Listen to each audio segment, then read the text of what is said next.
I thought I'd offer a further word about our readings with regard to Numbers and Chronicles and tying them to some of the books we have already read. Uh, in Numbers, we see, great numbers of the generations that God led out of Egypt and, their family lists. To show that God had actually performed what God had promised to Moses, that his descendants were, for a time, would be in Egypt and then enslaved, and God would bring them out as a mighty nation. And so here's the list of about who everybody is. And yet we have also already read Joshua and Judges, how they came to the promised land and tried to conquer, were reluctant to enter into it, and then, in some sense, failed to conquer it all. We see in Numbers already the troubles that Israel had, and we see the crises of leadership, in that even as it was clear that God was with Moses and Aaron, and then by good judgment and by the Lord and the Lord's Spirit, God appointed others. God appointed others, and Moses was instructed to appoint others to be part of leadership. And then some of the leaders rebelled against Moses and Aaron, going very well against what God had well established. And it's sort of like, we have committees in churches, and then suddenly somebody decides to get their own committee together, or a group of that committee, to go against the leadership that has been appointed and is in charge. Notice that Moses and Aaron do not fight. Rather, they fall down on their faces and pray to God. But then when it comes to a test, it's not Moses or Aaron's test. It's Moses being given instruction by God. And we had seen it earlier, even as among the sons of Aaron, that one of them decided when God appeared, and with the incense of the tent of meeting, he decided to take a censer himself and get his own incense, and so in some sense have a power from the fire of God, and he was struck down. There are often times people who want to innovate in the church who decide, I'm just as good as anybody else, and I can decide, and I can make for my own power. Notice also we have previously read about Saul being appointed by God as king, and it would seem in Chronicles that the sons of Kish were Levites. Now, I'm not so sure if this is the same Kish who was the father of Saul, and there were times when Saul prophesied, and the question is Saul also among God's prophets? But there was a point where Saul decided to take matters into his own hands and offer the offering without the prophet Samuel. It is like sometimes there are those of us, and maybe we fall into this temptation ourselves, that we decide to use God for our own benefit or according to our own agenda rather than waiting upon the Lord. Notice in First Chronicles that David is really interested in being sure that the excellence is offered in worship and according to all God's command, as God had appointed the Levites to do it. Now, David also appoints excellence for musicians. David's a musician himself, and David makes sure that there's musicians and there's good order and right division among the Levites for the worship of God, but he does not go against what God had already commanded the Levites to do and to be. Whereas Saul very quickly wants to use God and manipulate God as though God is a tool to be used. David rather wants to fulfill all things according to how God has appointed it to be.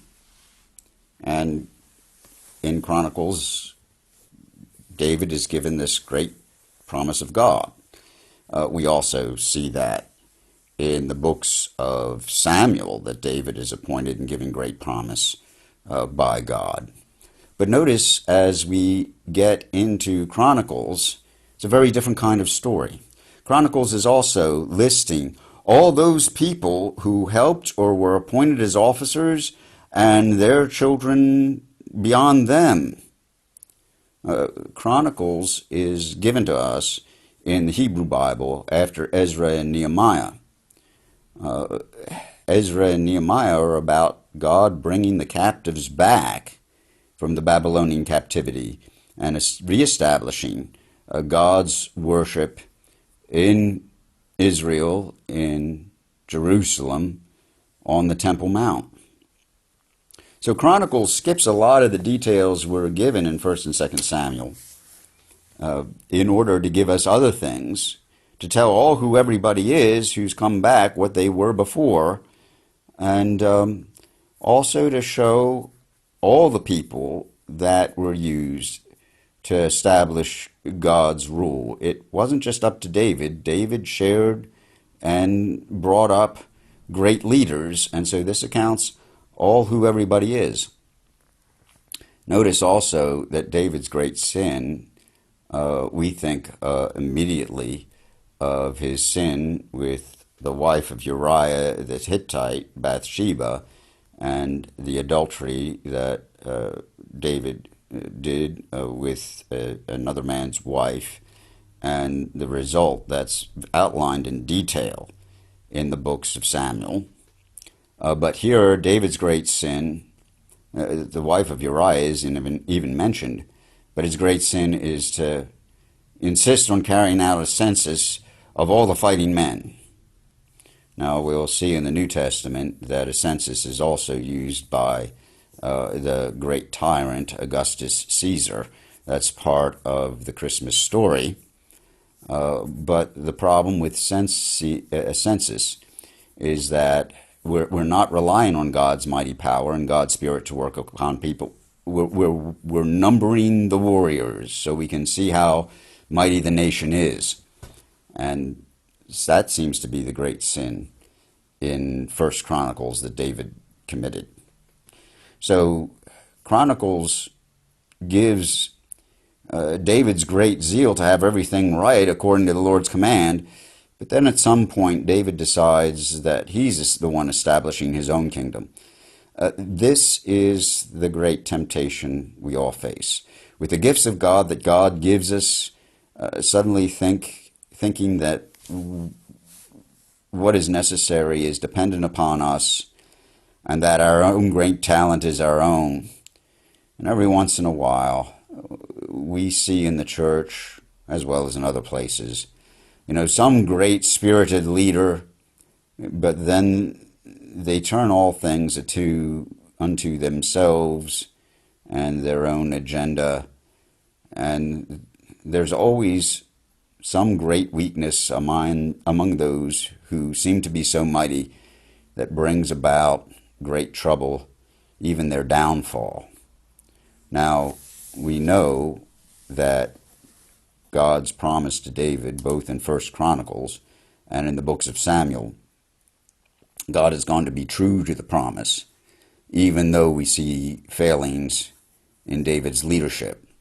And we'll continue to see failings in Israel, but we'll continue to see that God is true to the promise. And we may wonder about the church today because we find that leaders aren't often what they claim to be, or they start so well and then they become something else. Well, nevertheless, God is going to fulfill God's promise because God is faithful. And so in the troubled world and in the troubled church, we can always recognize that God will prove faithful. And the nice thing about Chronicles and Numbers is it tells us a lot of who everybody else is as well, so that God's promise being fulfilled isn't just up to those who are numbered to be great persons, but there are lots of other people who have their offerings as well that God enables by God's Spirit to offer their gifts. And all these are important. And while we have the account of the captivity, and only a few of who prospers in captivity in their servants, even in their service, even to pagan kings, but trusting in God, it is important to know where we're from and all the trials of the past and God's faithfulness, so we can be assured of God's faithfulness for our future. And yes, all these people are really historical people, and yes, they really do matter to God. So those persons we see around today in our neighborhood and in our church and in every other endeavor, while there's plenty who might be claimed to be great leaders, every person who offers is important and part of God's faithfulness to carry out God's good order and the purposes of God for all of creation will indeed be fulfilled. I hope this is of some help and encouragement to us all as we're reading through all these books, some of them accounting similar information but very different aspects. It's all important as part of our story, God's work through God's appointed people by God's promises in all our history, and God is still at work with us. Thank you very much. God bless.